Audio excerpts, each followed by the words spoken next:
Bonjour, shalom, salam alaikum. Très heureux de vous retrouver, sans doute encore très nombreux ce matin à nous écouter, que ce soit à Lomé, à la région maritime, un peu partout au Togo, en Afrique et dans le monde. Nous saluons particulièrement un ami, il s'appelle Mascotte, il est brigadier de police nouvellement affecté à Kanté, et notre ami Mascotte qui nous suit quotidiennement depuis Kanté, préfecture de la Kéran, par l'application Canal FM. Mascotte, si vous êtes à l'écoute, vous avez le salut amical et confraternel du Club de la Presse. Tout comme nous saluons l'association des facilitateurs qui tient sa conférence annuelle Zone Afrique à Lomé. C'est du 23 jusqu'au 26 octobre prochain à l'hôtel Le Bénin sur le thème Rapid Team.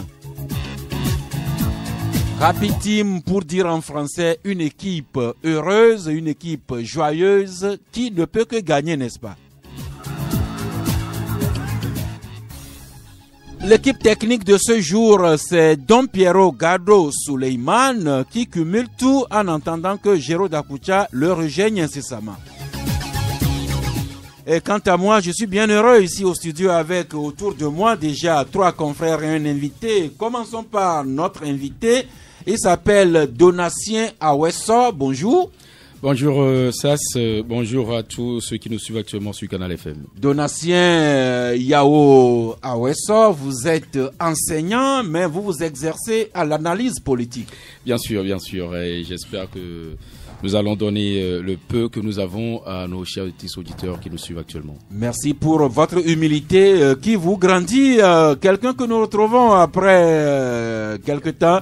Rassurez-vous, c'est qu'il a des occupations professionnelles. Lui, c'est Hubert Logan. Bonjour. Bonjour Sass, bonjour Canal FM.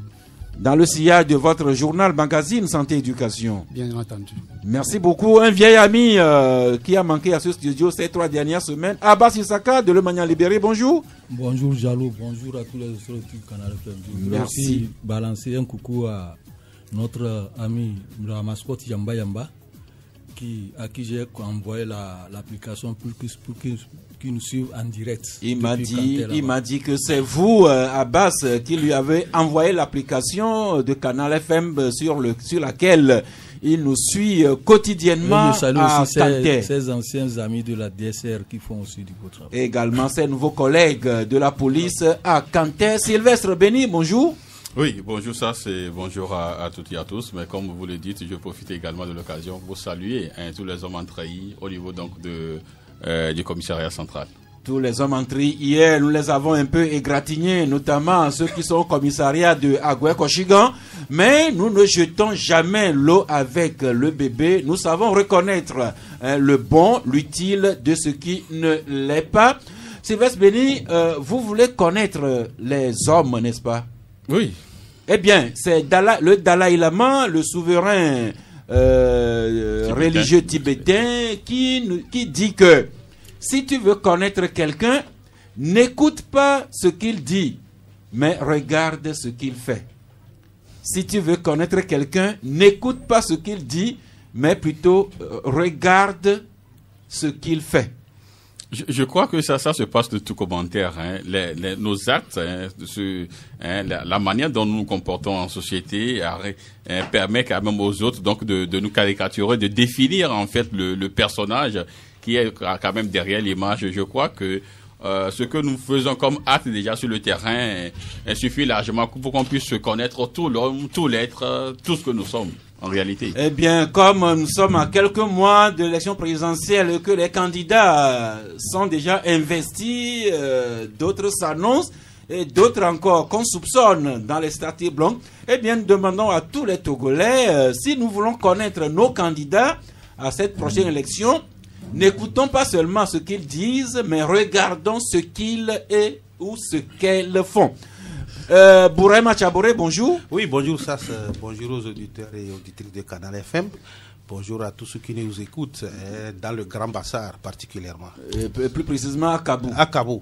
Merci. Nous allons aller à la politique, notamment comment la CENI, la Commission électorale nationale indépendante, teste son dispositif. Et également les candidats qui s'annoncent avec les chances des uns des autres, l'ambiance générale dans laquelle ces élections s'annoncent, nous allons en parler, mais d'ici là également, il y a quelques questions de proximité que nous allons partager avec vous, notamment vous qui misez votre argent dans des sociétés de placement. Est-ce que vous êtes bien inspiré? Nous allons en parler. Mais pour faire tout ça là, il faut être en bonne santé et c'est pas Hubert Logan qui va nous démentir. Pas du tout. Eh bien, commençons par la santé mentale. Le 10 octobre dernier, c'était la journée mondiale de la santé mentale. Et nous avions beaucoup parlé de cette ONG Hand from Above, les mains d'en haut, qui ont fait un certain nombre d'activités pour nous intéresser à notre santé mentale. Et également, aujourd'hui, santé éducation, vous consacrez une bonne page sur notre santé mentale. Notre santé mentale qui peut être mise à rude épreuve par les dépressions. Un large dossier sur la dépression. Vous en présentez les causes, les symptômes et les facteurs génétiques. Mais Hubert Logan, pédagogie oblige, c'est quoi une dépression? Mais c'est quoi les dépressions? Nous allons tout simplement dire et retenir que la dépression, c'est un état pathologique, c'est une maladie qui est souvent négligée et qui n'est pas prise en compte comme maladie parce que on ne la connaît pas assez. Mais depuis 2017, l'Organisation mondiale de la santé a constaté que des cas de dépression sont en augmentation dans le monde et l'Organisation mondiale de la santé en a fait le sujet à l'ordre de la journée mondiale de la santé en 2017. Et donc l'idée était d'attirer l'attention de toute l'humanité sur ce que c'est que la dépression, sur ses causes et comment est-ce qu'on peut l'éviter. Ce qu'on peut retenir, c'est que c'est un état où l'individu n'a plus goût à la vie, où l'individu a un dénigrement de l'humeur et est confiné dans son coin. Et cela a de l'incidence sur sa santé, même physique et mentale, avec des troubles de sommeil, des pertes d'appétit, des manifestations de douleur, des maux de tête. Et pour traiter ce sujet, nous avons approché un spécialiste, un professeur, psychiatre, qui nous a aidés à pouvoir avoir tout le contour du sujet, notamment ce que c'est que la dépression, les formes de fréquence de la dépression, les crises de dépression souvent constatées au niveau des adolescents, des personnes âgées, les causes au niveau environnemental que génétique, et comment est-ce qu'on peut prendre en charge la dépression, notamment la prise en charge médicamenteuse. Alors justement, pour ce qui est de la prise en charge médicamenteuse, beaucoup de personnes, des gens ici dans ce studio, ils recourent à des produits chimiques antidépresseurs. Alors est-ce que parce que j'estime que je suis sous l'effet de la dépression, je vais à la pharmacie et je m'achète des antidépresseurs? Justement, c'est là où il faut faire attention et faire la différence entre la dépression et la déprime. La déprime, c'est un état émotionnel qui est passager. Et la dépression, c'est l'état de maladie où on peut vivre cela pendant des jours, pendant des mois, pendant des années, où tout l'individu est malade et cela pousse même au suicide. Et donc, dans le dossier réalisé avec le spécialiste, oui, il y a des antidépresseurs qui font leur effet, mais on ne peut pas se lever de soi-même et aller prendre des antidépresseurs. Cela doit faire l'objet de prescriptions médicales et sur la base d'un suivi médical et à la fois médicaments et prise en charge. Alors, est-ce que la dépression peut avoir des suites dangereuses pour la vie même du patient? Vous avez évoqué l'éventualité que la personne pense à des suicides.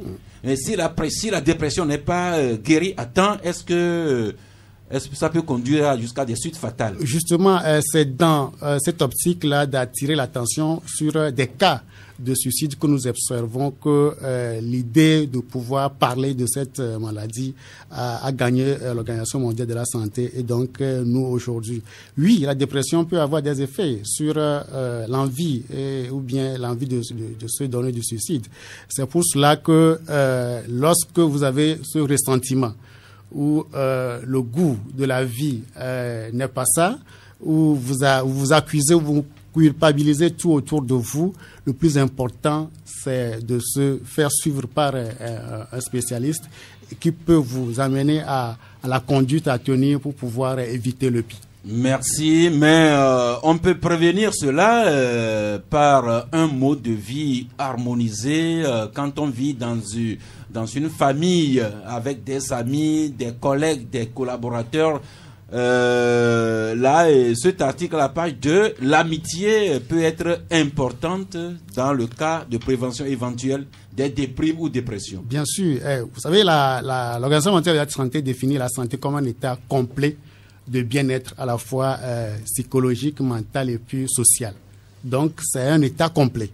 Ce n'est pas parce que on n'est pas malade qu'on est en bonne santé. Quand on le dit ainsi, des fois, c'est curieux de l'entendre. Oui, ce n'est pas parce que on n'est pas alité qu'on est en bonne santé. Donc, lorsqu'on manque de relations d'affection, lorsque le cercle d'amitié, le cercle familial manque, cela peut avoir des incidences et donc avoir un réseau social assez développé permet de pouvoir éviter de tomber dans la dépression. Je me permets de recommander cet article à ceux qui travaillent beaucoup, à ceux qui vivent sous stress, notamment ceux qui ont de plus grandes responsabilités. Pourquoi pas les décideurs politiques? On ne les ménage pas, mais ils ont beaucoup de responsabilités. Cet article pourrait les intéresser, d'autant plus que vous avez approché des experts comme le professeur Kolou, Valentin Charles ou professeur Dassa, qui sont des spécialistes en matière de psychiatrie. Cet article-là, on peut le lire. Tout comme cette maladie, cette pathologie saisonnière et qui revient. Moi-même, j'en suis victime ces derniers temps, c'est le rhume. Oui. On ne finira jamais d'en parler. Le rhume, vous dites, attention aux personnes fragiles, mais vous introduisez l'article en écrivant que le rhume, généralement bénin, peut se compliquer et devenir dangereux chez certaines personnes. Alors, quelles sont ces personnes-là et auprès de qui il faut faire beaucoup attention quand ces personnes-là souffrent de rhume? Il faut faire attention quand il s'agit de personnes fragiles, de personnes vulnérables, comme on le dit d'habitude, mais beaucoup plus pour nommer, on peut parler des enfants, on peut parler des personnes qui sont déjà souffrant de maladies chroniques, on peut parler aussi des détenus ou bien des personnes qui vivent dans un environnement déjà malsain et qui ont déjà d'autres maladies, notamment des diabétiques, des hypertendus ou bien des personnes souffrant de maladies chroniques comme le diabète et toute autre maladie. Toute personne qui a déjà une santé fragilisée par un état de maladie doit beaucoup faire attention lorsque cette personne est en contact avec le rhume. Dans cet article sur le rhume, nous avons développé un peu les signes qui doivent nous alerter et qui doivent nous amener à faire beaucoup attention. C'est lorsqu'il s'agit d'un rhume accompagné d'une fièvre intense et de coulement nasal ou bien des complications liées à la fièvre. Il faut vraiment beaucoup faire attention à ce cas de rhume. Merci. Tout comme nous devons faire attention lorsque nous détections des traces de sang dans notre urine. Celle-là, c'est l'article à la page 5. Du sang dans l'urine, est-ce grave, Hubert? Oui, c'est grave parce que ce n'est pas une situation normale. Habituellement, il n'y a pas du sang dans l'urine et lorsque l'on urine et l'on trouve du sang dans l'urine, cela doit être un signe d'alerte sur notre état de santé. Il est question de voir quelle peut être la cause du sang dans l'urine. Cela peut être lié à des affections urinaires chez la femme ou bien à des affections de la prostate chez l'homme. Certaines maladies aussi peuvent être la cause, notamment certaines maladies comme le diabète, mais aussi certains médicaments peuvent amener à avoir du sang dans l'urine, mais cela peut être dû sur certains traumatismes lorsque l'on a fait un accident ou bien l'on a reçu un coup. Voilà des éléments qui peuvent amener à avoir du sang dans l'urine, mais lorsqu'il est question, il nous revient de ne pas minimiser, et surtout lorsque les caillots sont beaucoup plus visibles, il est question de se faire consulter pour se faire suivre. Merci. Vous revenez sur des recettes de la grand-mère, des produits de chez nous, comme comment fabriquer du jus de carotte et du gingembre, et puis les vertus, tout comme la tomate qui peut prévenir éventuellement le cancer de la prostate, ou encore les vertus de la noix de coco, cette noix de coco qui a des vertus aussi bien nutritives que curatives. Je comprends pourquoi je suis intelligent, j'ai planté un cocotier qui produit beaucoup. Et puis terminons avec cette exhortation à la page 8. Vous écrivez que nous pouvons oser défier l'hypertension et les accidents vasculaires cérébraux. Oui, lorsqu'on parle de l'hypertension artérielle et des AVC, vous savez, aujourd'hui, c'est avec beaucoup de peine que nous parlons de ces maladies, parce que les consultations au niveau du CHU nous donnent de l'alerte sur des cas beaucoup plus élevés. Et lorsqu'on parle d'hypertension, on parle souvent de l'alimentation.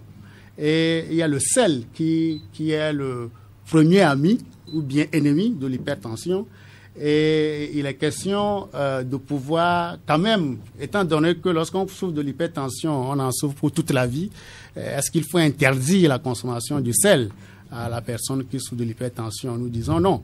Et c'est pour cela qu'il y a des formules et des formes de sel qui sont disponibles pour pouvoir aider ceux qui souffrent de l'hypertension de se nourrir quand même du sel et de pouvoir vivre avec leur hypertension. Et donc, ce sel que vous appelez comment? Symbiosal. Symbiosal, oui. Qu'on peut trouver un peu partout. Qu'on peut trouver sur le marché. C'est un sel qui a des effets anti-hypertenseurs, qui est cliniquement testé et prouvé que on peut en consommer sans avoir de risque d'aggraver son état d'hypertension ou bien d'en souffrir lorsqu'on en souffre pas. Merci. Et vous nous rappelez, comme toujours, faire de l'exercice physique 10 minutes de marche ou de vélo, laisser un peu l'ascenseur gravir les escaliers, et puis quand on a plus de 40 ans, et qu'on n'est pas mince comme Bourema Tchabouré, il faut se priver de tout ce qui est gras, de tout ce qui est huileux, de tout ce qui est trop sucré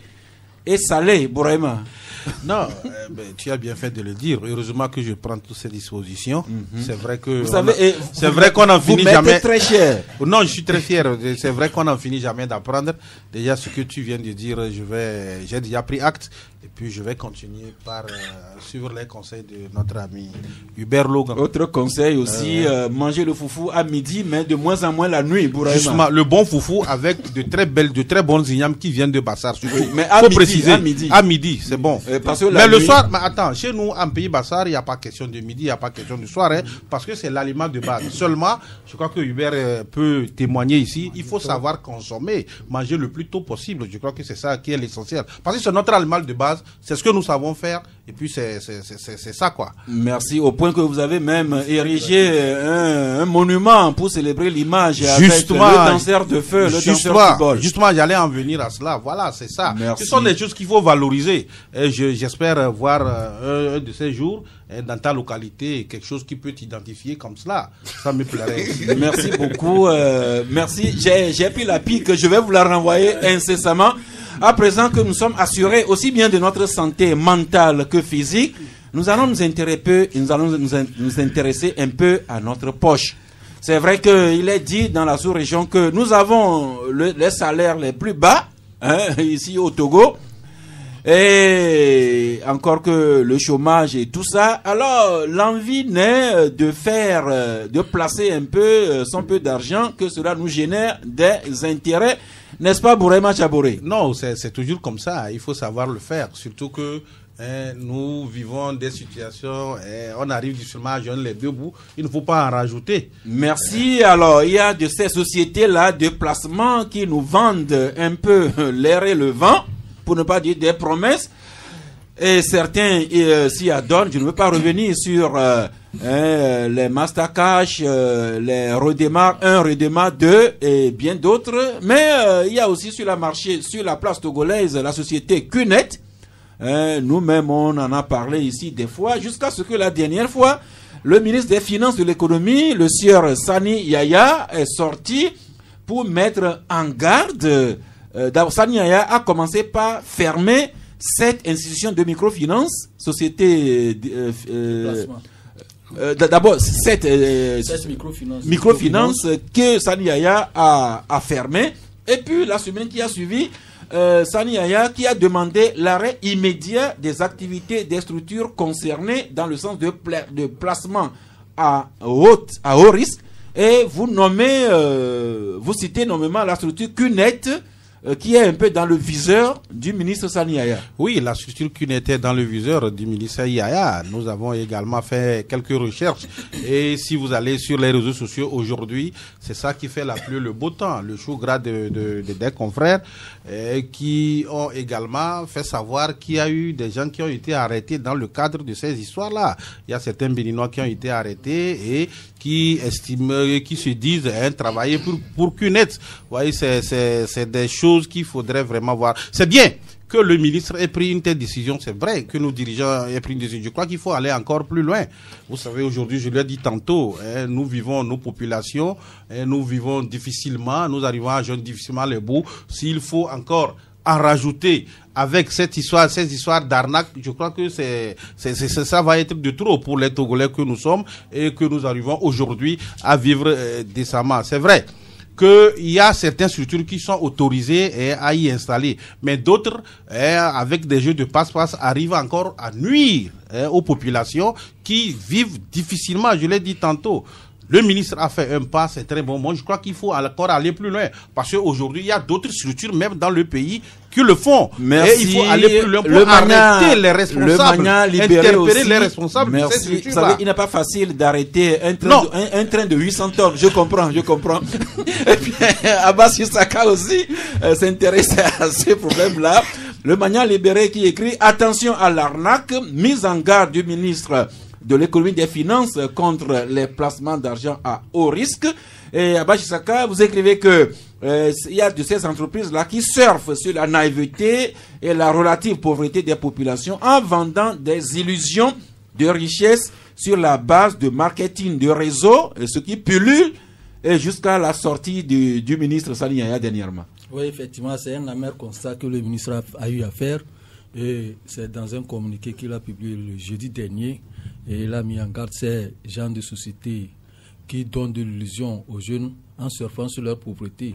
Vous n'êtes pas sans savoir que depuis quelque temps, il y a des sociétés qui sont venues s'installer au Togo ici. Il a cité le cas de Tiens et QNet qui exercent... Donc le ministre a nommément cité ces deux sociétés. Il dit Tiens entre autres et QNet entre autres, qui promettent ciel et terre pour ces jeunes-là parce qu'ils les trouvent en pauvreté. On vous demande de venir placer 400 000 francs pour d'autres, ou ça 500 000 francs pour d'autres, et vous allez gagner le triple de ce que vous avez mis. Mais seulement c'est que quand les jeunes placent, on les envoie dans des pays sous prétexte qu'on leur envoie pour faire le travail. Ils sont affectés dans des pays pour travailler et c'est là qu'ils découvrent qu'on les a nargués ou bien on les a narqués, tout ça là. Par exemple, il y a le cas de ces jeunes-là qui ont été arrêtés à Takpamé. Ils sont 120 Béninois qui ont aussi été arnaqués de cette façon. Ils ont cotisé soit 400 000 francs pour certains, 500 000 francs pour d'autres. Mais à la limite, on les a envoyés, on dit qu'on les a envoyés ici pour travailler. Et c'est dans le nord du pays, au centre du pays, qui devaient commencer leur travail. Et c'est là qu'ils sont arrivés. Ils ont commencé, ils ont été reçus dans un bureau quelque part fictif. Et on les a laissés sur le terrain. Maintenant, ils se sont retrouvés qu'ils ont été nargués, arnaqués, puisque après tout, il y a quelqu'un qui se retrouve avec, depuis qu'il a commencé par cotiser, par travailler à QNet, il s'est retrouvé avec seulement 18 000 francs, alors qu'il avait placé plus de 400 000 francs CFA. Et c'est là, c'est à la police qui sont en train de faire ces révélations d'Atakpamé. Donc le problème se pose actuellement par rapport à ces genres de choses. C'est pour cela que la sortie du ministre est bienvenue. Il a demandé à ce que ces sociétés concernées se rapprochent des autorités pour avoir beaucoup plus de précision. Donc d'arrêter, et il a appelé à la vigilance des populations de faire de telle sorte que lorsque vous voulez vous approcher à une société de microfinance, il faut savoir être prudent, être vigilant pour savoir si cette société a vraiment une autorisation d'installation, parce que ces sociétés-là ont grugé beaucoup de personnes, vous avez cité certains tout à l'heure, et qui continuent, les gens ont toujours leur argent dans ces sociétés, et on peut en citer beaucoup. Voilà, c'est un phénomène cyclique, le gouvernement interdit, mais les mêmes personnes reviennent après, et surtout le gouvernement réagit toujours avec retard. La société QNet a organisé publiquement ici des conférences de presse, a lancé des campagnes de publicité sur les médias. Le gouvernement était bien là. La société Tiens, ils sont là-bas à Touquet, Casablanca. Ça ne désemplit pas. Et c'est toujours un peu comme les sapeurs-pompiers. C'est après que le mal est commis que le gouvernement réagit. Eh bien, Donatien, ça doit vous inspirer quelque chose. Bien sûr, je suis un témoin vivant de ces deux structures que vous avez citées tout de suite. Témoin ou victime? En même temps, non, pas victime. J'ai failli. Au niveau de Tiens, on nous avait appelé, ça faisait au moins 3-4 ans, on nous avait appelé, on nous a montré des vidéos avec des réalisations mirobolantes et des personnes qui venaient donner des témoignages. Et là, vous serez un peu motivé, on vous demandait de commencer avec 10 000 francs. Et c'est avec la vente de certains produits, vous allez vendre à des personnes ciblées un produit peut-être qui se vend vulgairement à 500, ça se vend chez eux à 5 000 francs. Et au niveau de QNet, on passe par souvent quelqu'un de confiance. C'était un de mes amis chers qui était venu me proposer cela. Bon, il m'a dit qu'il va m'amener quelque part. Sans rien dire, on est allé, c'est dans une salle bien climée, et on a commencé par me parler des choses commerciales, comme si moi j'ai fait le liste technique, j'ai fait la G3. Les expressions comme sortaient là-bas, quand on disait le premier, je terminais en même temps, et le gars a su que cette personne savait un peu. Donc on a essayé de me faire miroiter, je peux dire Saturne ou bien Jupiter, et on a voulu que je puisse commencer avec 400 000 francs. Je leur dis, bon, vous me voyez, je suis un enseignant, vous savez très bien dans le privé, je trouverai les 400 000 francs où? Et après, ils ont voulu, bien sûr, ils ont voulu me laver le cerveau. Ils me demandaient de donner mon avis. J'ai dit, bon, je ne vous promets rien pour le moment, mais j'irai réfléchir. Et on me dit, bon, plus on réfléchit, et moins l'envie y est, donc de donner la réponse très tôt. Je suis revenu à la maison et j'ai dit, niet. Parce que d'abord, les 400 000 francs, je vais les trouver où? Et après, les 400 000 francs, tu amènes 3 personnes. On dessinait un arbre. Et avec les 3 personnes, ça va encore générer. Et toi, tu vas recevoir. Non, c'est un peu de l'arnaque. On est en train de surfer sur la misère de cette population.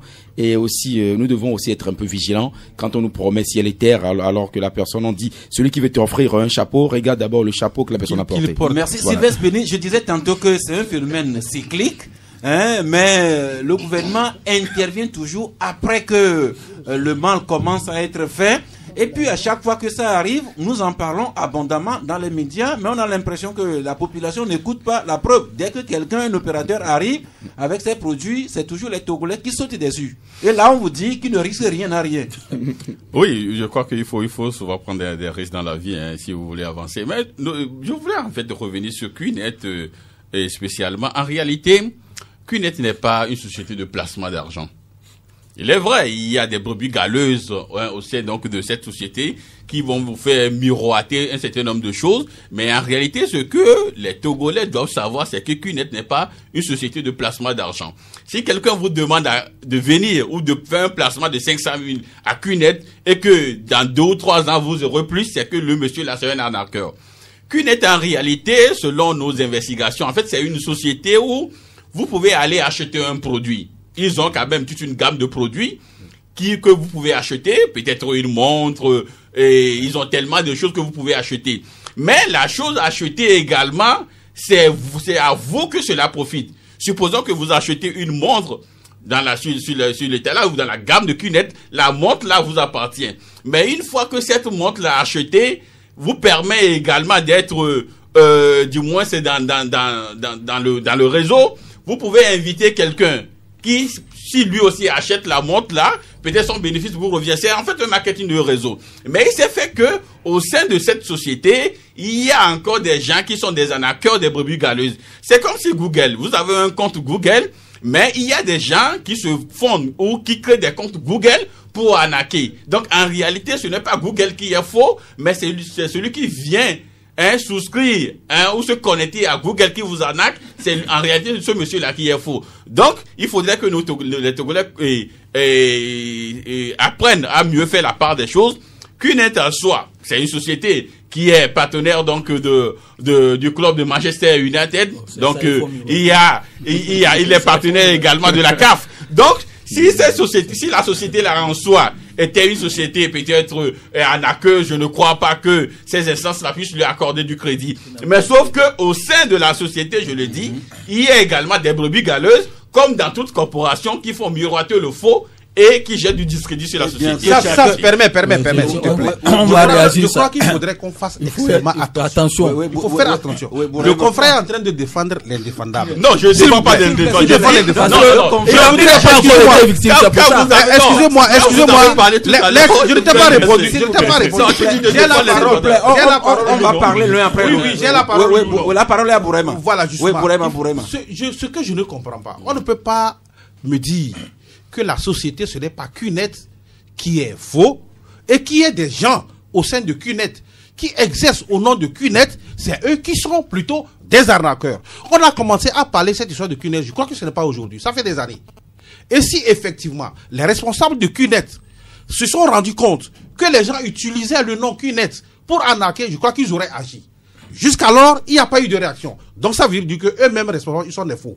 Faisons attention. Aujourd'hui, il y a plusieurs Togolais qui sont de l'autre côté de la frontière, au Ghana, par la faute de QNET.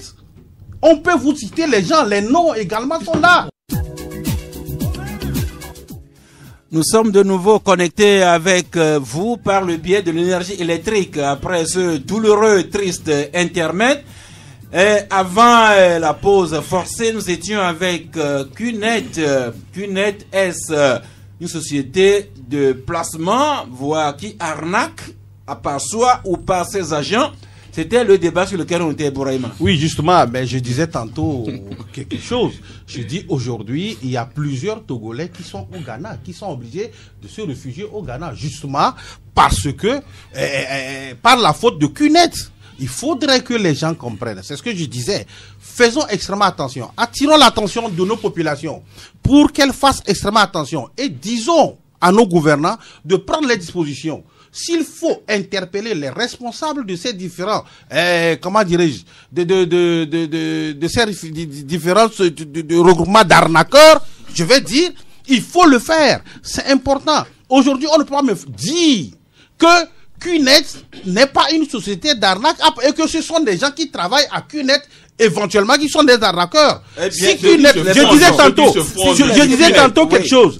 Si depuis des années, les gens ont commencé à crier et que ces responsables de QNET n'ont pas réagi, ils continuent et qu'on continue par arrêter les gens par la faute de QNET, ce que QNET est faux. C'est une société d'arnaque. Eh bien. Ce qu'on peut dire, c'est que le ministre des Finances, qui a en charge l'état de nos finances, de notre économie, appelle ces sociétés de placement à risque. Alors, est-ce que c'est la faute aux sociétés elles-mêmes ou bien par les Si le ministre est arrivé, si nos dirigeants sont arrivés à monter au créneau, c'est qu'il y a un problème. Eh bien, je ne sais pas si on peut démêler. Le problème, ça si vous permettez, le problème c'est que je veux véritablement qu'on fasse la nuance.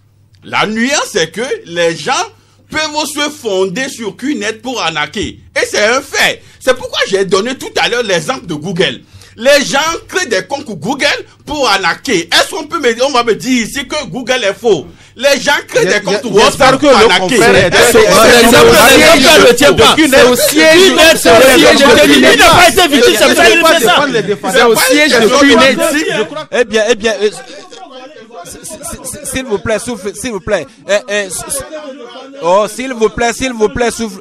S'il vous plaît, souffrez. S'il vous plaît. Eh bien, on s'en tient à la sortie du ministre Sani Yaya qui met en garde contre ces sociétés et que ceux qui ont des oreilles écoutent et se comportent en conséquence.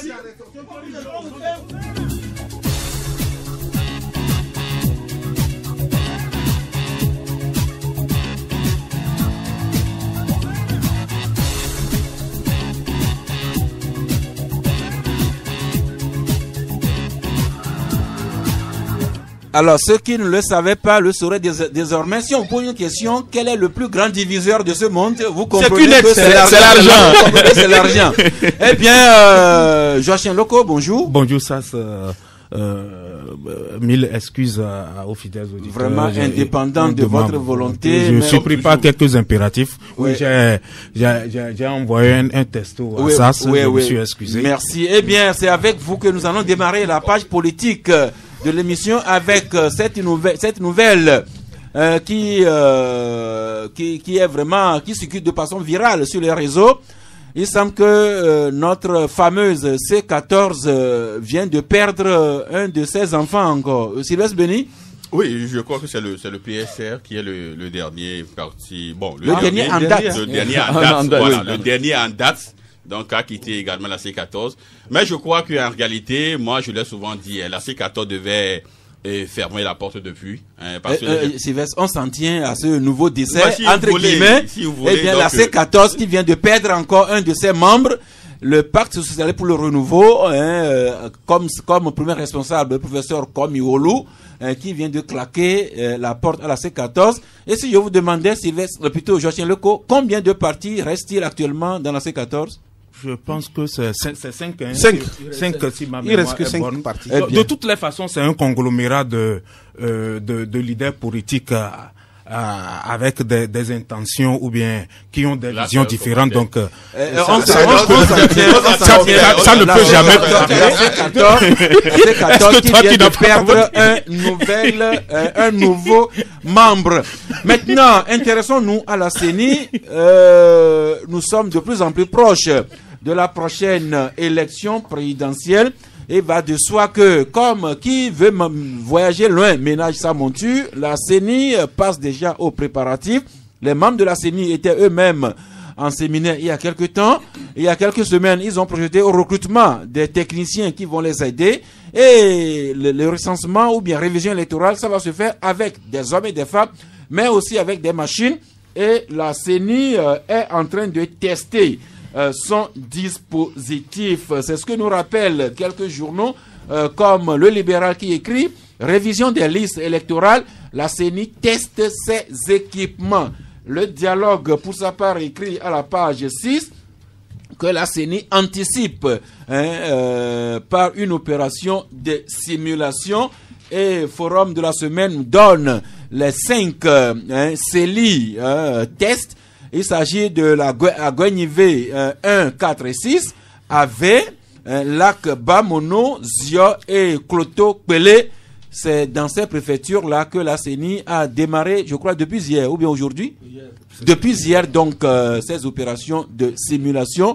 Est-ce que quelqu'un est passé à Guenivé pour ce qui est proche de nous, pour savoir comment la simulation se déroule? Ok. Mais vous avez sûrement des échos.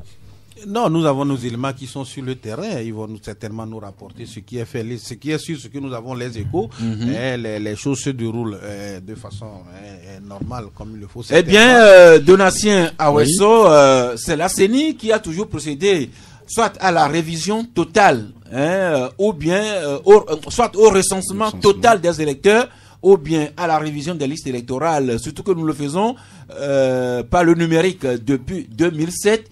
Mais si je me trompe, c'est la première fois que la CENI anticipe par une opération de simulation. Vous, comme analyste politique, comment comprenez-vous ça? C'est d'abord une bonne initiative, vu qu'ils ont eu à tirer assez de leçons, surtout des législatives et plus récemment des locales, parce que le recensement au niveau des locales, ça n'a pas été ce qu'il devrait être, surtout la révision où des gens ont passé, parce que bon, j'ai assez circulé dans plusieurs centres de recensement où on pouvait prendre jusqu'à 30 minutes pour délivrer une carte à une seule personne. Il faudrait qu'on vérifie les machines, hein. Ça a fait que certains, j'étais même allé, surtout je veux donner l'endroit, c'est à Onyomé, où j'ai dû intervenir assez pour qu'on puisse donner de la place à s'asseoir pour les personnes âgées, des gens qui étaient dans des files pendant plus de 2-3 heures, s'énervaient pour partir. Donc si la CENI a jugé bon d'anticiper pour faire des simulations et puis faire le check-in, comme on le dit dans la langue que j'enseigne, faire le check-in des machines pour que ça ne puisse plus causer des torts à l'avenir, parce que nous sommes à la veille d'une échéance qui est très capitale pour le Togo en 2020. C'est une date très capitale. On ne peut que saluer cela, et j'envoie un coucou à mon mentor, à un de mes mentors qui est là-bas, à l'ancien ministre Urobasi Tchakondo, quelqu'un à qui donc, on a assez confiance. Pour Donatien, la CENI a dû certainement tirer leçon des expériences du passé. Avant de se lancer dans le vif du sujet, la CENI a voulu tester aussi bien les machines que les hommes et tout le dispositif, les courroies de transformation de l'information. Eh bien, ça a démarré aujourd'hui pour 3 jours. On suivra les résultats. Mais tout cela, la présidentielle se prépare dans une ambiance ou bien dans un contexte où les questions d'élections inclusives, transparentes, reviennent souvent, et d'aucuns ont pensé qu'on devrait passer par des réformes. Et justement, le messager, vous faites la somme des réformes d'ordre politique que le gouvernement a fait ces derniers temps. Vous êtes parti de la limitation du mandat présidentiel désormais à 2. Vous êtes également au mode de scrutin qui est désormais à 2 tours. Vous abordez également le droit de vote de la diaspora que le gouvernement vient de matérialiser par ce projet de loi pris en Conseil des ministres hier. Alors, vous vous dites que toutes ces réformes-là, c'est désormais fait, Bouraïma. Oui, et ça, si je le dis, vous n'êtes pas sans savoir que les revendications portées depuis des années, depuis qu'on a eu à réviser la Constitution et où la crise politique a commencé par naître, je crois que c'était le retour à la Constitution de 1992. Les gens l'ont dit ici. Et ce retour stipulait, en fait, qu'il fallait limiter les mandats présidentiels à 2, de 5 ans, et effectivement revenir au mode de scrutin uninominal à 2 tours. C'est vrai. Et puis, on a évolué. Cette crise a évolué avec en dents de scie, où on allait au dialogue, on devait le faire avec l'arrivée, avec la signature d'un certain nombre d'accords, mais qui n'ont pas abouti. Le 8 mai dernier, on en était là, quand le 8 mai dernier, on a eu à procéder à la révision de la Constitution, et où on a ramené en quelque sorte le mode de scrutin à 2 tours, et le mandat présidentiel à 5 ans est renouvelable une seule fois.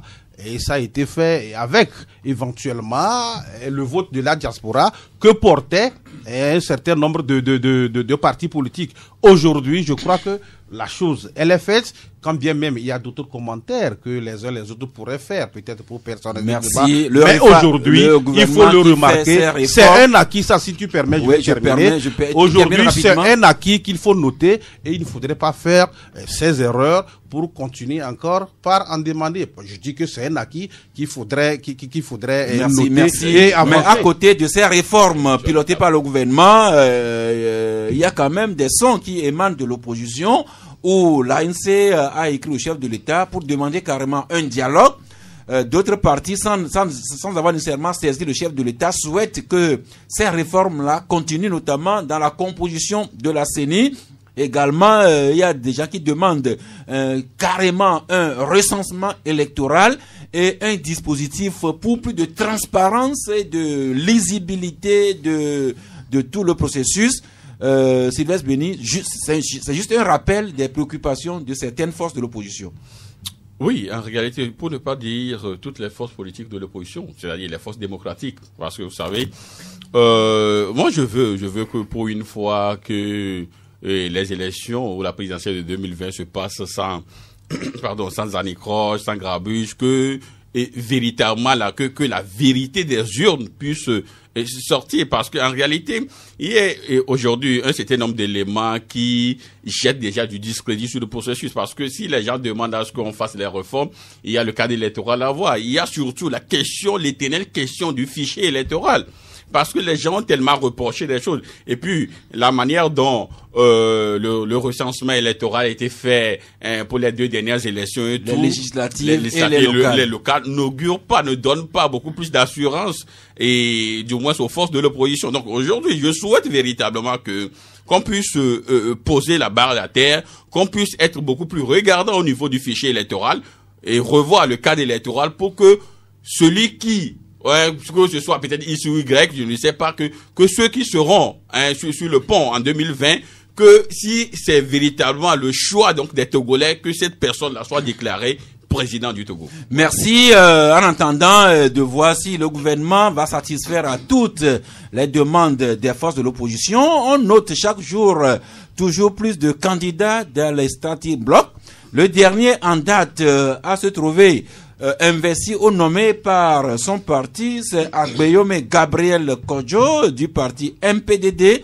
C'est ce que vous nous dites aujourd'hui, Joachim Loko, présidentielle 2020, Agbeyome Kodjo, candidat comme plein d'autres journaux l'annoncent aujourd'hui. Oui, l'information était partie comme une rumeur la dernière fois, ou bien il y a le lundi passé, et quand on a vérifié cette information auprès des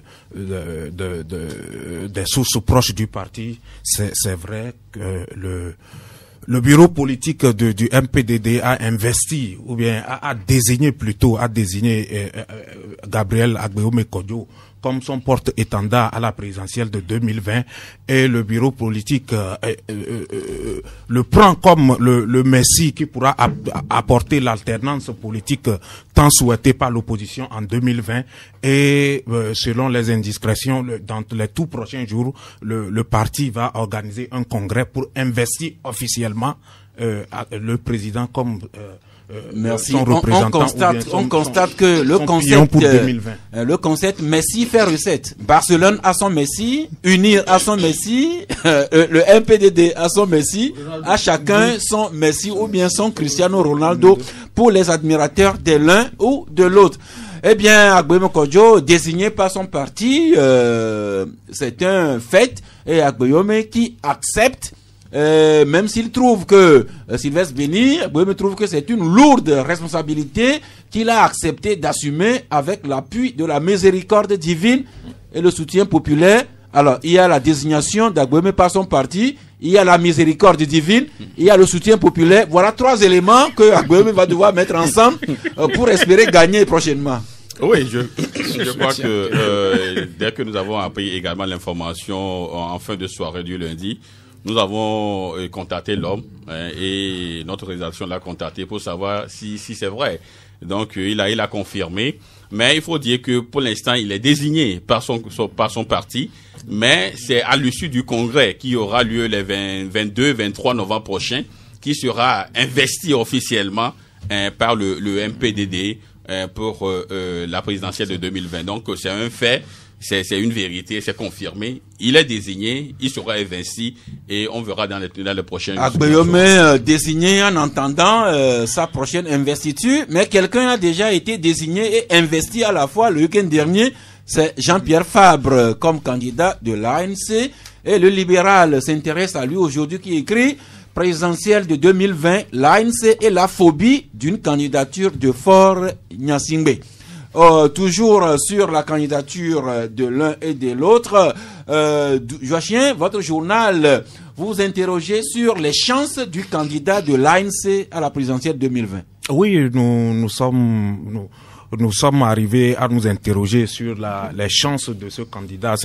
Vous êtes sans savoir qu'il a été battu déjà à la présidentielle de 2010 et de 2015 par le même Faure Gnassingbé. Mais il se défend. Pas plus tard qu'aujourd'hui sur Radio RFI, il continue à revendiquer la victoire en 2010 et en 2015. Il estime qu'il avait été triché. Il avait été triché, ben nous avons eu des observateurs, les observateurs les plus avidés et de l'Union européenne, de la communauté internationale, mais aucun observateur n'a attesté de l'irrégularité du scrutin et donc vous savez, les politiciens ont leur manière de faire. Ils ont leur manière de faire, c'est-à-dire de battre en brèche tout ce qui a été dit et de se considérer comme toujours victime pour pouvoir se relancer. Je pense quand même que en 2020, il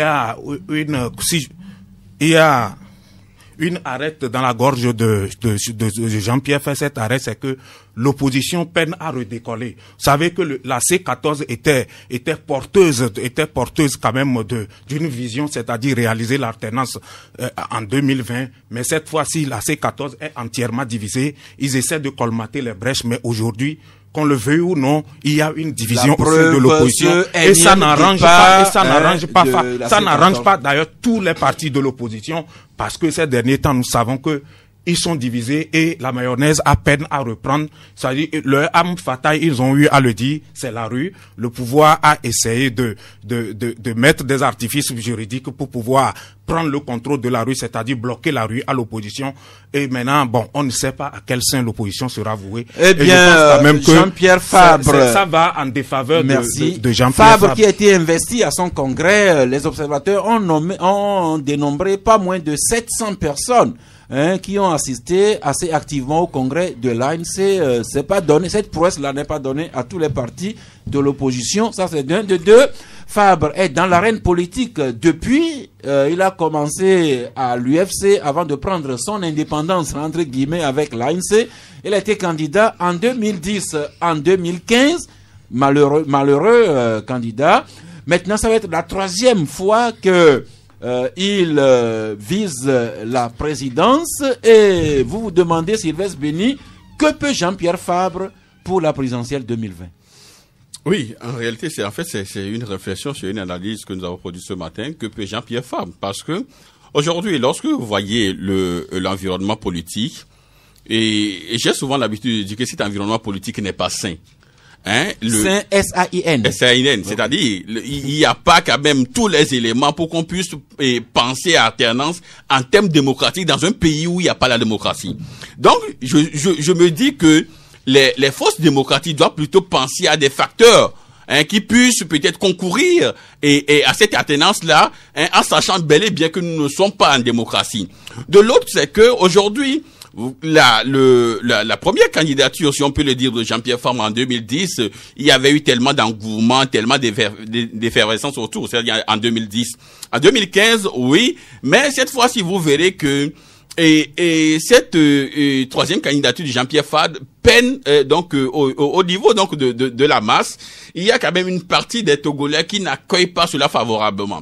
Mais au-delà, vous verrez que les rififis, les rififis de bas quartier, comme moi je les appelle souvent, l'inimitié qui s'installe souvent entre les acteurs politiques au niveau de l'opposition, ne favorisent pas également cette union, cette osmose.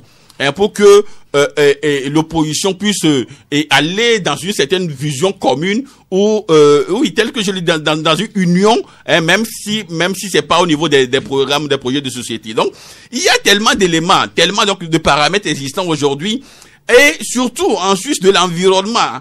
Et je me dis que dans tout cela, que peut Jean-Pierre Fabre dans un environnement politique qui est de plus en plus hostile à lui, dans un environnement politique qui n'est pas sain pour qu'on puisse penser alternance en termes démocratiques, dans un environnement politique où il a quand même un certain nombre donc de pairs, au niveau de pairs avec AIRS, de pairs au niveau de collègues qui l'a au dos. Donc dans tout ce conglomérat donc d'hostilité, qu'est-ce qu'il peut véritablement? C'est vrai, lui-même il a dit, François Mitterrand a fait 3 fois, Jacques Chirac a tenté 3 fois, à côté de nous ici, Nana Akufo-Addo l'a tenté 3 fois avant de l'avoir. Donc, on se dit que peut-être que la troisième fois sera la bonne, mais sauf que l'environnement n'est pas favorable. Merci, juste rappeler qu'en 2010, il avait été candidat à la dernière minute pour pallier à l'impossibilité de Grix Olympio de concourir à l'époque. En 2015, il avait toute une famille, Cap 2015, qu'il avait porté. Aujourd'hui, il se retrouve candidat de son seul parti, l'ANC, que tout cela va donner. Nous le suivrons au jour le jour. Mais Abba Chisaka, votre journal Le Mania Libéré, vous intéressez à toute la classe politique et vous écrivez « Changez tous ». Et vous écrivez qu'après plus de 50 ans sous le règne de la famille Gnassingbé, le Togo exprime un profond désir de changement. Et pour vous, ce profond désir se fait sentir aussi bien au sein du régime au pouvoir que de l'opposition politique. Donc il faut tous les changer selon vous. Oui, il faut tous les changer parce qu'il y a un problème. Il faut Gnassingbé, n'est-ce pas? Peut-être à commencer par lui. Il y a un problème. Le micro. Il y a un problème de transition qui se pose au sein de la classe politique. Et lorsque vous prenez même les exemples qui sont là, nous avons vu ce qui s'est passé au niveau du CAR, nous avons vu ce qui s'est passé au niveau de l'UFC, et actuellement ça existe encore. Et les gens refusent cette transition de se métamorphoser, de se changer, de passer la main.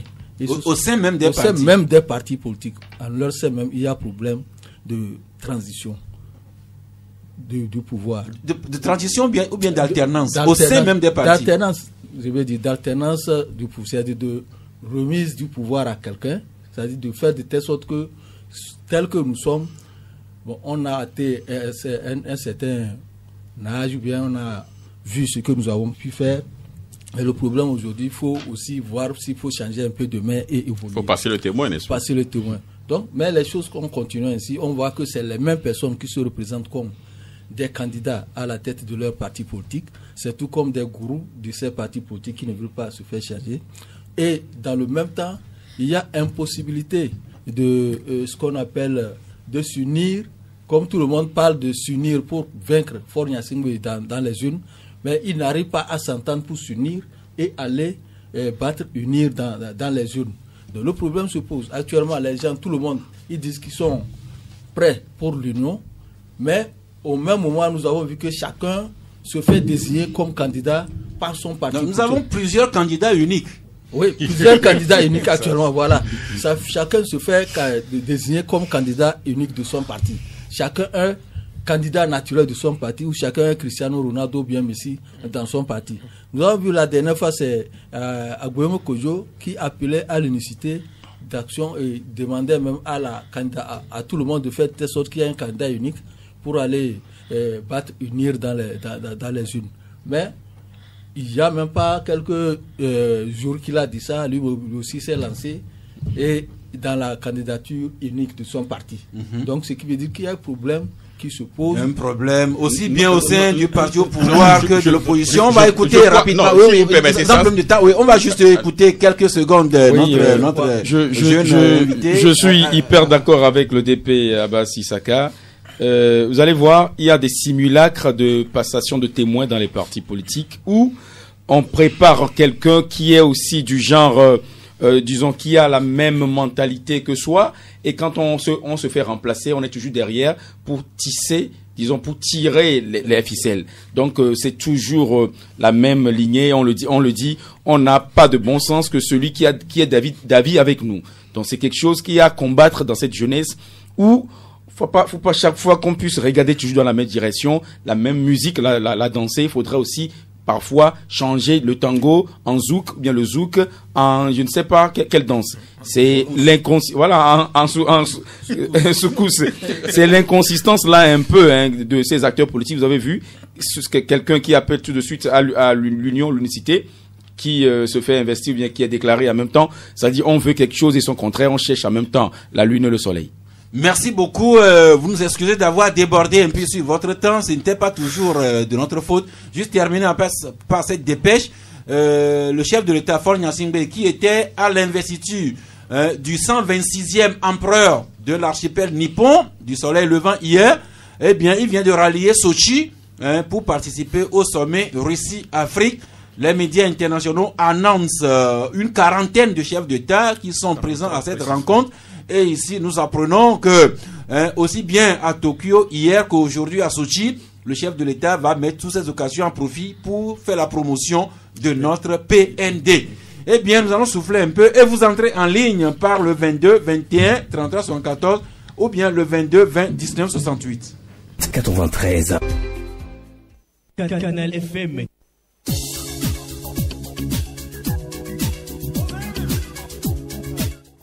La partie s'ouvre sur vous, sauf que notre ami Hubert Legan de Santé Éducation nous a quittés. Il avait une urgence, mais il y a autour de la table Abbas Issaka, Joachim Loko, Bourema Chabouré, Sylvestre Béni et Donatien Awesso. Merci d'intervenir sur un sujet, enfin l'un ou l'autre sujet qu'on a débattu aujourd'hui. Et merci également de dire l'essentiel en quelques minutes, le temps que d'autres également puissent bénéficier de la ligne. Oui, bonjour. Le premier aujourd'hui. Oui, bonjour. Bonjour. Oui, c'est monsieur. Monsieur Edoué. Monsieur Edoué. Oui, depuis Agoué. Eh bien, nous vous suivons. Mon intervention s'adresse plus à vos confrères qui sont sur le plateau avec vous. Je suis un peu fort étonné que les gens trouvent un peu malsain qu'au niveau de l'opposition, il n'y a pas d'espérance au niveau de la présidence des partis. Mais étonné en ce sens que au Togo, ça fait plus de 50 ans, on a la même personne, mais qui se représente, qui s'est déjà représenté une troisième fois et qui peut-être va se représenter pour 4e mandat, alors que ces gens-là ne font que postuler. Ils n'ont jamais fait le pouvoir. Et quels sont les reproches? Merci. Je vous en prie, notre ami, le prochain en ligne, monsieur Sandro. Ça, si on peut rectifier quelque chose. Oui, Sandro qui est en ligne, bonjour. Bonjour, ça. Oui, Sandro. Oui. Vous intervenez sur quel sujet? Bon, je serai quand même très bref. Ok, nous suivons. Le premier, bon, concernant les histoires de Queen et de Tiens là. Oui. La préférence pour la jeunesse, c'est de chercher à bien travailler. On ne doit pas attendre que les choses tomberont du ciel pour nous. Donc, on exhorte la jeunesse à plus travailler. Et là, on aura la richesse pour notre pays. Merci. Bon, pour la question politique, moi, je vous ai dit la dernière fois que la seule alternative pour le Togo de s'en sortir, ça dépend des gens qui animent notre CENI. Première des choses, il ne faudrait pas qu'il cherche à travailler pour quelqu'un. Il cherche premièrement l'intérêt du pays. Là, je crois que on a approximativement 6 000 bureaux de vote au Togo. Si la CENI décide de dépouiller les 6 000 bureaux de vote intégralement, ils peuvent le faire selon le nombre de personnes qu'ils auront à leur et vous souhaitez que la CENI se comporte vraiment comme indépendante vis-à-vis de toutes les formations politiques. À ne pas travailler pour quelqu'un, il travaille pour le pays. Et que la CENI s'applique également avec toute la transparence durant tout le processus. Oui, il peut y avoir 1000 candidats, il n'y a pas de problème. Merci à vous, Sandro. Nous passons maintenant à Rodrigue, sûrement d'Agua Koshigan. Ah ouais, c'est lui. Oui, Rodrigue. Bonjour, oui. Tout me respect. Respect partagé. Et je salue le plateau également. Nous vous saluons en retour. Vous savez quoi ça... Oui, Rodrigue. Franchement parlant... Isolez un peu vous de vos femmes et puis on vous suive mieux. Allô? Oui, éloignez-vous un peu de vos femmes, comme ça on va vous suivre dans de meilleures conditions. Oui, merci beaucoup. Je vous en prie. Merci. Je n'ai que juste une seule chose à dire. Je le dis toujours au niveau de l'opposition, ils n'ont plus rien à nous prouver. Ils n'ont plus rien à nous prouver. Ils n'ont qu'à aller. Eh bien, si l'opposition n'a plus rien à nous prouver, et qu'en est-il du parti au pouvoir? Malheureusement, on a perdu Rodrigue, mais on vient de gagner Jonathan. Bonjour. Allô? Oui, Jonathan. Bonjour, c'est Adjovi. Adjovi. Oui. Oui. C'est ça. Oui. Et la société Queenet. Oui. Il a reçu le récépissé, non? Je ne saurais pas être affirmatif. Ce qui est sûr, ils sont en place depuis des années. Depuis des années. Bon. Ça voudra dire que les citoyens, quoi qu'ils sont dans de bonnes conditions, mais Si on prend ton nostas pour anarquer quelqu'un, et tu ne dis rien, cela veut dire que tu es coupable. Ok? Pourquoi nos journalistes nous indiquent dans des bonnes directions à suivre? Merci. Pardon, ne vous tirez pas sur ce cas-là. Merci Adjovi. Merci Adjovi. De Adjovi, nous passons à Kodjo. Kodjo, bonjour. Oui. Alors bonjour. Oui. Je salue tous vos confrères sur le plateau. Nous vous saluons aussi. Il me semble qu'un journaliste doit éduquer la population et doit dire la vérité à la population. Maintenant, qu'est-ce qu'on reproche aux opposants qui n'ont jamais goûté au pouvoir et qu'on leur demande de libérer le plancher? Qu'est-ce qu'on peut dire à Bernie Sanders et Joe Biden aux États-Unis et que chaque fois on dit que la grande démocratie c'est aux États-Unis, alors que le vieux... Merci beaucoup. Alors Abbas Issaka, qu'est-ce que vous reprochez aux opposants qui n'ont jamais goûté au pouvoir?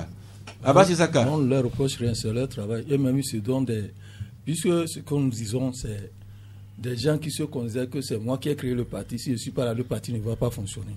Donc on ne leur reproche rien. C'est leur mentalité, ils peuvent continuer. Merci beaucoup. Au suivant, en attendant le prochain... Oui, bonjour. Oui, bonjour. Oui, c'est Jonathan ou bien Justin? Oui, c'est Justin Jimé Bobo depuis Kanikofe. Ah oui, vous êtes en ligne. Ok.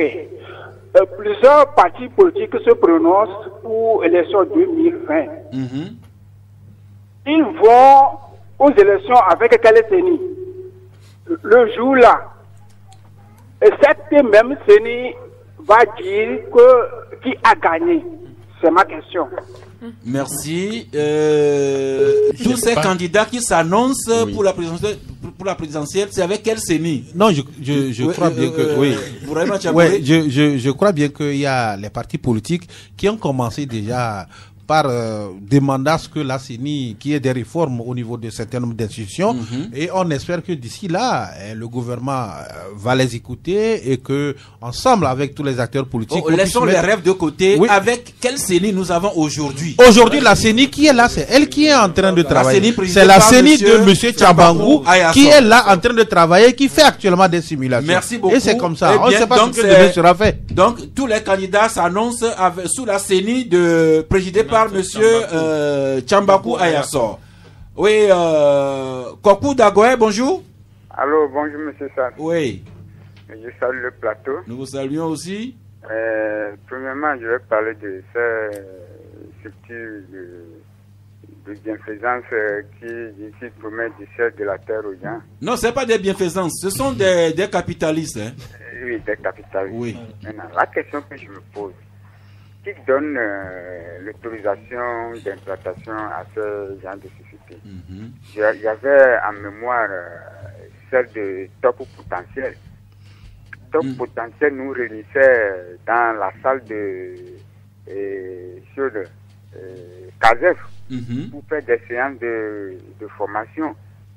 Donc, et après c'est tombé. Merci beaucoup. Donc, tout ça là, qu'est-ce que l'État dit? Merci. Qu'on les laisse faire les choses à naître les populations et après on trouve que c'est des choses qui ne vont pas prospérer. Merci Kokou. On l'a déjà un peu relevé, Joachim Loco, c'est que l'État joue au sapeur-pompier, l'État arrive toujours en retard. Je n'ai pas terminé. Allô? Oui, allez-y rapidement et concrètement.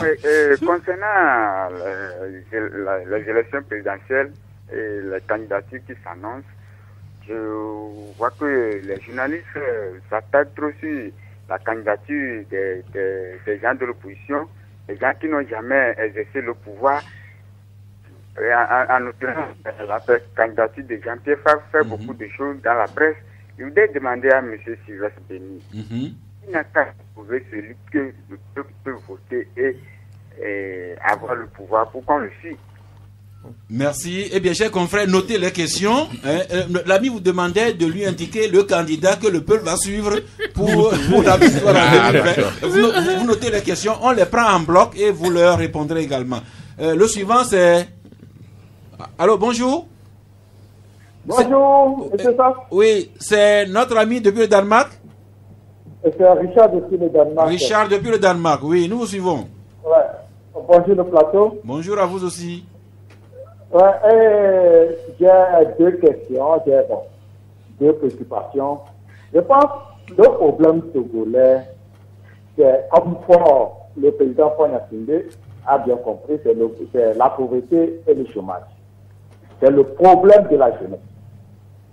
Mais pour les politiques, je vous jure que nous, la population togolaise, on n'a pas de problème. Le problème, c'est entre les politiques. Parce que si je pouvais me référer les années 90, après la conférence nationale souveraine, quand Kofigo avait le pouvoir... S'il vous plaît, est-ce que vous pouvez aller concrètement par votre question? Parce que vous n'avez pas le temps de faire de grands développements. C'est une préoccupation, bon, je dirais, le problème togolais, c'est le problème entre les opposants, entre les politiques, je dirais. Le Togolais en particulier n'a pas de problème. Soit, si on peut citer, la pauvreté et le chômage. Merci beaucoup. Donc, que les politiciens, que les politiques nous laissent tranquilles. Merci. Il y a Michel Tchadja qui aime dire souvent que les vrais opposants de Faure Gnassingbé, c'est la misère et le chômage. Donc, l'ami du... C'est un grand frère à moi aussi. Oui, bonjour. Jonathan. Oui, c'est ça, bonjour. Bonjour. Finalement. Ok, merci. Je ne sais pas si vous avez... Je vais intervenir par rapport à ces questions de QNET et ces consorts. Oui. Je ne sais pas si vous vous rappelez de SMC et de Feedback. Nous en avons parlé il n'y a pas longtemps. Ils ne sont pas loin de QNET et ses amis. Moi, j'ai mes petits sous dedans, mais jusqu'à aujourd'hui, je n'ai même pas trouvé un sac de riz. Mais c'est des promesses qu'ils nous font chaque jour. Donc, pour aller dans le même sens qu'un de vos confrères, il faudrait que nous, la jeunesse, on s'attelle beaucoup plus au travail. Donc, c'est tout ce que moi, je veux partager. Merci de l'avoir bien dit. Le suivant, déjà, là, c'est l'ami Komi. Oui. Bonjour à vous, Komi. Monsieur Sass, bonjour. Bonjour. Par rapport à la vie du ministre Sani Yaya, il faut cerner le nœud du problème. La faute provient à le gouvernement en place doit nourrir sa population. Donc, si cette population a socialement faim, il va s'accrocher à toutes les opportunités possibles. Donc, la première erreur vient du gouvernement d'avoir ouvert sa population. Deuxième chose, lorsqu'on enregistre les entreprises, ils ont les grands moyens de savoir que ça là c'est bon, ça là c'est bon, ça là ce n'est pas bon. Ils n'ont pas fait ce travail-là pour donner le meilleur entrepreneur à sa population. Troisième chose, lorsque les entreprises s'implantent, on appelle quelque chose la responsabilité civile de l'entreprise.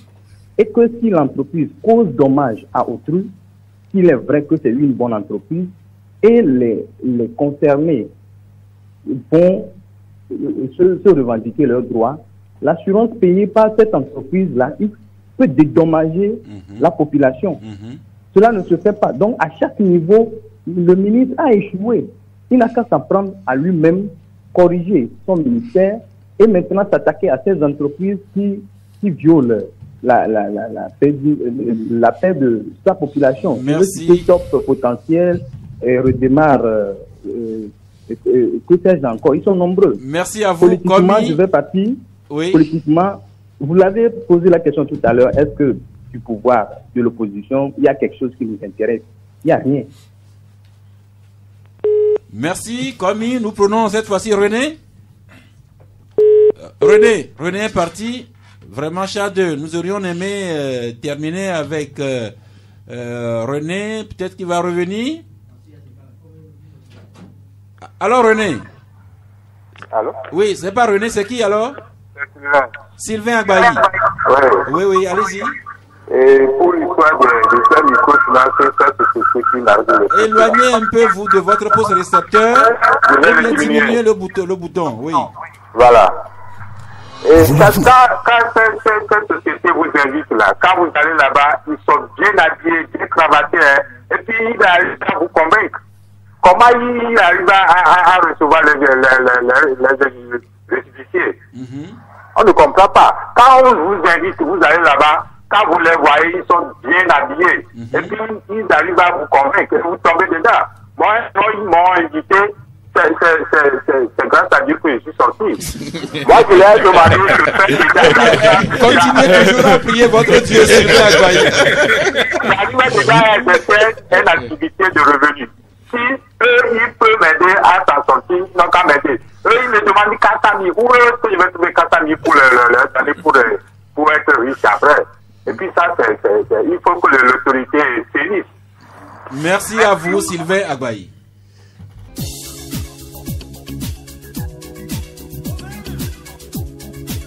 Merci à tous les amis qui sont entrés en ligne aujourd'hui. Eh bien, certaines de leurs questions demeurent. 2 ou 3 ont cherché à savoir est-ce que ces sociétés ont obtenu leurs agréments avant de s'installer et opérer publiquement depuis des années. Qui veut répondre? En principe, pour s'installer, il doit avoir des agréments. Mais s'il exerce des fonctions qui sont hors la loi, le ministre va les interdire. Parce que alors, la question, est-ce que Tiens et QNet ont obtenu leurs agréments avant de s'installer?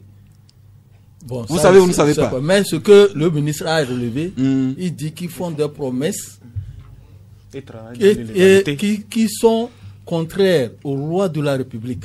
C'est ce que le ministre a relevé avant de demander leur fermeture. Merci. Joachim Loco, il y a un autre qui a dit que toute la faute revient au gouvernement qui n'a pas su anticiper sur la société. Également, il a laissé entendre que c'est le chômage et la faim qui poussent les Togolais vers ces sociétés. C'est vrai que c'est la misère est criarde au Togo, mais quand même le Togolais doit être, excusez-moi le terme, un peu plus intelligent. Ce n'est pas parce que vous êtes pauvre, un peu plus prudent, c'est mieux. Un peu plus prudent. Ce n'est pas parce que vous êtes pauvre que vous allez racler vos miettes dans les banques, dans les institutions financières qui se sont légalement constituées pour aller dans ces sociétés de placement qui vous promettent monde et ciel et terre. Eh bien, en pays Bassar, on dit que c'est pas parce que vous avez faim que vous allez mettre le feu à tout votre grenier d'igname. Justement, c'est ça. Sylvestre Béni, un éditeur vous a interpellé. Quel est le candidat que vous recommandez pour que l'opposition puisse gagner en 2020? Oui, je crois qu'il a fait le rapprochement en parlant donc de l'ANC. Je crois que l'ANC est un grand parti, hein, et son candidat a souvent démontré tout son charisme politique. Mais je ne suis pas ici pour dire que, bon, de ce fait, il faudrait quand même que les Togolais aillent tout de suite voter l'ANC. C'est pas mon rôle. Mais ce que nous disons, c'est que, ce que je dis, en fait, dans l'analyse que je viens de faire, c'est que l'environnement politique, notre environnement politique n'est pas sain. Cet environnement n'est pas tellement démocratique pour qu'on puisse passer à alternance en termes de démocratie.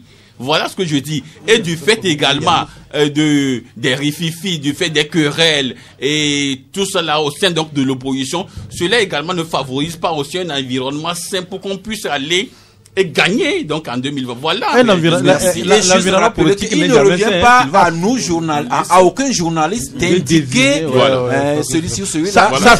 Si tu permets, je vais terminer. Parce que j'avais la parole en fait et tu me l'as arraché. Voilà. Et en fait, c'est pour dire quelque chose. Les gens, il faudrait qu'on enlève de notre tête, entre nous Togolais, qu'on doit attendre tout de l'État. Il faudrait que les Togolais puissent comprendre que nous pouvons aller travailler. Comme l'a dit un auditeur, il faut qu'on commence par... C'est vrai, l'État a une part de responsabilité. Le fait que au niveau de la gouvernance, il y a un problème, au niveau de la manière dont il faut favoriser les jeunes pour qu'ils puissent avoir accès à un entrepreneuriat, il y a problème. Mais je crois que les Togolais doivent travailler et compter sur eux-mêmes. C'est ça qui est important. Donatien, il y a un auditeur qui a quand même relevé que les commentaires sont beaucoup plus complaisants envers le pouvoir et plutôt durs contre les opposants qui n'ont encore jamais exercé le pouvoir. Ça, qu'il se détrompe, on ne va pas dédouaner ce gouvernement qui, je peux dire, a plus de 50 ans, n'a pas su donner... Non, fort est au pouvoir depuis 14 ans. Non, vous suivez un peu le regard que je veux lancer. C'est pratiquement plus d'un demi-siècle. On ne ménage personne, mais si la vérité est là, c'est pas avec la hache, on va la couper, c'est toujours avec la langue. Donc, il faudrait qu'on dise les vérités telles qu'elles sont. Et moi, mon association, une association pour laquelle je suis le responsable, on travaille dans l'éveil de conscience. Il faudrait d'abord que le malade se reconnaisse malades pour pouvoir bouger, pour aller se faire guérir. Donc, faudrait pas que certains pensent qu'on pourrait venir leur dire ce qu'ils voudraient entendre. Faudrait qu'on prenne des fois la pilule amère pour être guéri. Donc, ce qu'on dit, je suis sûr que déjà sur les réseaux sociaux, les commentaires ont commencé par fuser, les critiques ici et là. Mais au tréfonds de soi-même, vous avez la conscience, votre tribunal interne qui vous dit que ce que vous faites est mauvais. Merci. Donc, un dernier mot, voilà, un dernier mot à une ONG Carré Jeune qui a sa radio RCJ sur laquelle je Merci beaucoup. Voilà. Autant les commentateurs critiquent le pouvoir, autant il faut que les forces de l'opposition soient disposées à écouter également les critiques qui leur sont adressées. Alors très rapidement, vos cartons, la technique qui nous talonne. Sylvestre Béni, votre carton? Moi, je sais pas si c'est un carton rouge ou c'est un carton vert, mais tout compte fait, au niveau donc du commissariat 9e arrondissement d'Aïdo-Gomé, je me dis que l'immeuble est tellement vétuste et qui se lézarde, et les gens qui viennent là pour faire la carte nationale d'identité, quand il pleut, il y a même pas donc d'espace pour les accueillir. Les gens, il pleut, les gens qui sont là, mais je me dis, merci. Il faudrait le que commissariat de Aflao Salgado, le bâtiment là, il vraiment c'est pas joli. Voilà. Ils n'ont pas d'espace pour recevoir les citoyens. Et puis depuis ces derniers temps, la devanture devient un parking. Si jamais il y avait un problème, comment le policier sortirait pour que le commissaire y réfléchisse? Bourema Tchabouré, votre carton? Non, je n'ai pas de carton aujourd'hui. Merci de passer. Joachim Loko? Je n'ai pas de carton non plus. Merci. Abbas Isaka? Carton vert. À qui? À Palo Dossé, qui a prouvé que le Togo aussi peut avoir des compétences en matière de sélectionneur. Justement, les éperviers locaux qui nous ont fait beaucoup de plaisir. Et puis l'ACK, le club champion de Kara, qui a été éliminé dans les préliminaires de la Champions League, joue dimanche prochain contre Enugu Rangers dans le reclassement de la Coupe de la CAF. On peut lui souhaiter bonne chance. Voilà, c'est fini pour aujourd'hui. Nous sommes heureux d'avoir ce jeune analyste. C'est pas qu'on n'est pas d'accord avec lui à 100%, mais il a l'audace de venir et nous enrichit. Merci à vous, Donatien, à la prochaine. Rendez-vous demain, jeudi à 11h, si Dieu le veut, Dieu le voudra bien.